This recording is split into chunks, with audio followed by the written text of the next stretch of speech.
Bismillahirrahmanirrahim. Assalamualaikum warahmatullahi wabarakatuh. Puji dan syukur kita panjatkan kepada Allah Subhanahu wa taala yang telah memberikan beribu-ribu nikmat kepada kita semua. Tidak lupa salawat dan salam tercurahkan kepada Nabi Muhammad SAW, keluarga beserta sahabat. Semoga kita semua mendapatkan syafaatnya dan mendapat petunjuk hingga hari kiamat nanti. Amin ya rabbal alamin. Di kesempatan yang mulia ini saya akan menceritakan sebuah kisah Nabi Yahya alaihissalam menentang pernikahan yang tak halal.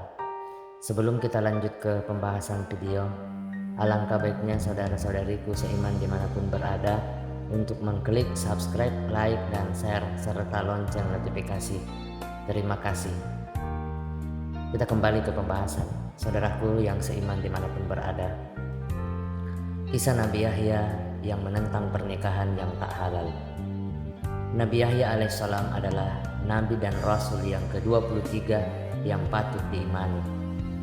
Nabi Yahya merupakan anak yang dinanti-nanti kehadirannya oleh Nabi Zakaria alaihissalam. Pada masa tuanya, Nabi Zakaria beserta istrinya yang mandul belum juga dikaruniai anak. Lantas keduanya berdoa dengan penuh kelembutan pada Allah Subhanahu wa taala. Allah lalu mengabulkan doa Nabi Zakaria. Wahai Zakaria, kami memberi kabar gembira kepadamu dengan seorang anak laki-laki yang namanya Yahya, yang kami belum pernah memberikan nama seperti itu sebelumnya. Firman Allah dalam surat Maryam ayat 7. Nabi Yahya lahir pada 1 sebelum Masehi.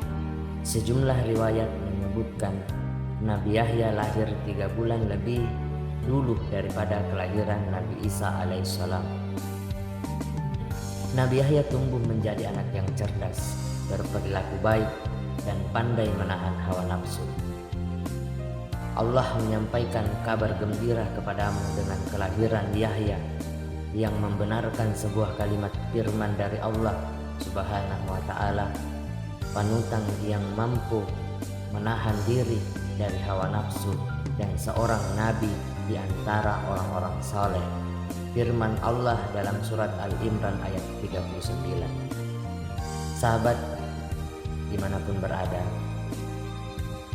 Nabi Yahya terkenal sebagai seorang yang sangat mencintai binatang. Suatu hari Nabi Yahya menegur teman-temannya yang bermain menyiksa seekor burung. Nabi Yahya meminta teman-temannya untuk melepaskan burung tersebut. Dan kami berikan hikmah kepadanya selagi dia masih kanak-kanak, dan kami jadikan rasa kasih sayang kepada sesama dari kami dan bersih dari dosa. Dan dia pun seorang yang bertakwa dan sangat berbakti kepada kedua orang tuanya. Dan dia bukan orang yang sombong, bukan pula orang yang durhaka. Firman Allah tentang Nabi Yahya dalam surat Maryam ayat 13 sampai 14. Sahabat yang beriman dimanapun berada, Nabi Yahya juga menasihati temannya yang gemar melempari unta dengan batu. Wahai kawanku, unta ini adalah makhluk ciptaan Allah Subhanahu wa ta'ala. Janganlah sekali-kali kita menyakiti binatang, apalagi unta yang sangat bermanfaat bagi kehidupan kita, kata Nabi Yahya. Dikutip dari buku Nabi Yahya alaihissalam, Sang Penyayang Makhluk Hidup, karya Novi Vidya S dan tim Emir. Sahabat yang beriman dimanapun berada, Nabi Yahya dewasa berdakwah mengikuti ayahnya, Nabi Zakaria, yang menyeru kebenaran pada Bani Israel yang berbuat maksiat. Nabi Yahya pun menganjurkan orang bertobat dengan mandi di sungai Jordan atau As-Sairiyah. Mandi ini dikenal sebagai mandi besar untuk mensucikan diri dalam ajaran Kristen. Mandi ini dikenal dengan pembaptisan. Nabi Yahya pula yang membaptis Nabi Isa alaihissalam. Nabi Yahya dan Zakaria juga melawan Raja Herodus yang menguasai Bani Israel dengan zalim. Raja Herodus tak senang dengan kehadiran Nabi Yahya yang alim bijaksana. Nabi Yahya mampu menyiarkan agama Allah Subhanahu wa ta'ala dengan baik dan membuat Bani Israel berpaling dari Raja Herodus. Suatu ketika, Raja Herodus memanggil Nabi Yahya untuk meminta pendapat. Raja Herodes ingin menikahi perempuan yang tidak halal baginya, putri Herodia.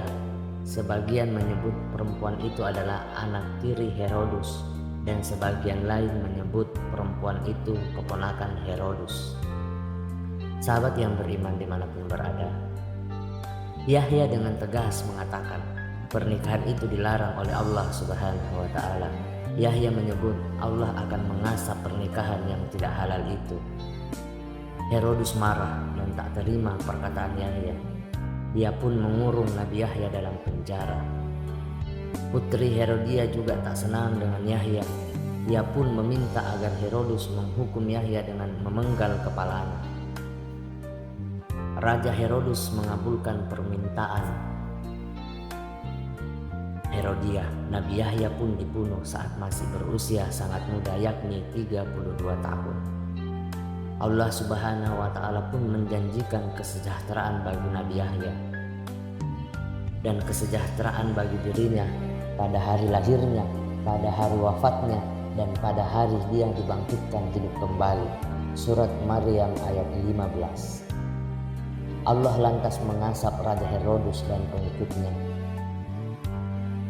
Sesungguhnya orang-orang yang mengingkari ayat-ayat Allah Subhanahu wa Ta'ala dan membunuh para nabi tanpa hak atau alasan yang benar, dan membunuh orang-orang yang menyuruh manusia berbuat adil, sampaikanlah kepada mereka kabar gembira, yaitu asap yang pedih. Surat Al-Imran ayat 21. Sahabat yang beriman dimanapun berada, dari kisah Nabi Yahya terdapat sejumlah pelajaran yang dapat dipetik. Pertama, Nabi Yahya mencontohkan adab terhadap binatang. Manusia hendaknya menyayangi binatang sebagai ciptaan Allah Subhanahu wa Ta'ala. Menyayangi binatang berarti mengakui kekuasaan dan ciptaan Allah Subhanahu wa Ta'ala. Nabi Yahya juga berani memberitahu teman-temannya yang salah. Nabi Yahya juga dengan tegas menentang perbuatan keji dan mungkar seperti pernikahan yang dilarang oleh Allah Subhanahu wa Ta'ala. Dia tidak takut meskipun dihukum ataupun dibunuh. Wallahu alam bisawab. Demikianlah kisah yang dapat saya sampaikan. Mohon maaf apabila ada salah kata ataupun salah ucap dalam video ini. Kebaikan datang dari Allah Subhanahu wa Ta'ala dan kesalahan datang dari saya pribadi selaku manusia biasa yang tidak luput akan kesalahan. Subhanakallahumma wa bihamdika ashhadu an la ilaha illa anta astaghfiruka wa atubu ilaik. Wassalamualaikum warahmatullahi wabarakatuh.